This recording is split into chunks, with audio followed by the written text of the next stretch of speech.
So I'm ready to do some recalculating so that I can recreate a favorite pattern in a different yarn.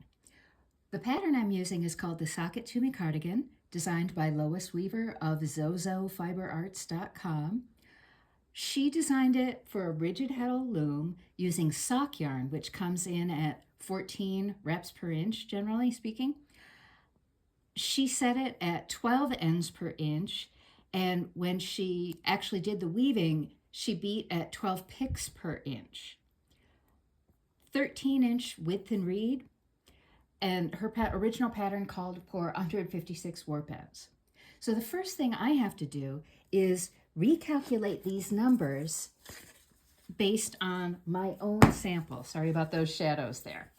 Okay, so I wove a little sample on my sample loom, and then, like I said, I very cleverly wrote down the ends per inch I used. Mine came in at 8 yards, and mine is a DK weight-ish yarn, 10 reps per inch. So I'm going to take the same width and reed, the 13 inches, and multiply it by 8. So I'm only going to need 104 warp ends. So that is going to save me some yarn. The fatter the yarn is, the more you need of it to fill up, or the less you need of it to fill up the same warp and weft for the fabric, right? Everybody with me so far? Excellent. Okay, so I'm going to be able to get away with fewer warp ends, which will save me some yarn. But here's the downside to switching not only the yarn, but the loom. So Lois's pattern is set up on a rigid heddle loom. She calculated a 154-inch warp length that included 24 inches of yarn waste, loom waste, which is the stuff you have to tie on to the loom so that you can actually weave on it. And then she did 10% shrinkage, so I'm just going to say 15 inches. So her 154-inch warp length includes these other two numbers. Well, I'm going to weave this on my shaft loom because I want to change the way I construct it. And that means I immediately have to add another 12 inches extra loom waste, and I am probably going to allow another 18 inches for sampling.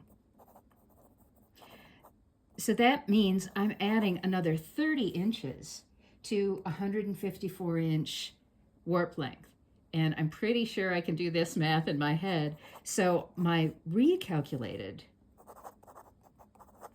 warp length, you can't see that, is going to be 184 inches. Now, to get a sense of how that's going to affect my yardage needs, I'm going to take 184 and multiply it by the number of warp ends I need, 104. And that gives me 19,136, and then I divide that by 36. So I'm going to need 531 yards of warp. And this is assuming, folks, that I'm going to actually weave it at 800 or at 8 ends per inch. If I change my ends per inch, if I use a different dent reed, I'm going to have to recalculate. Fortunately, you can see that it's really not very hard.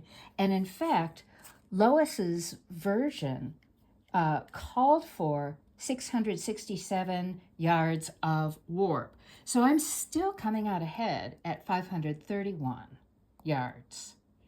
But we'll see how the rest of this goes.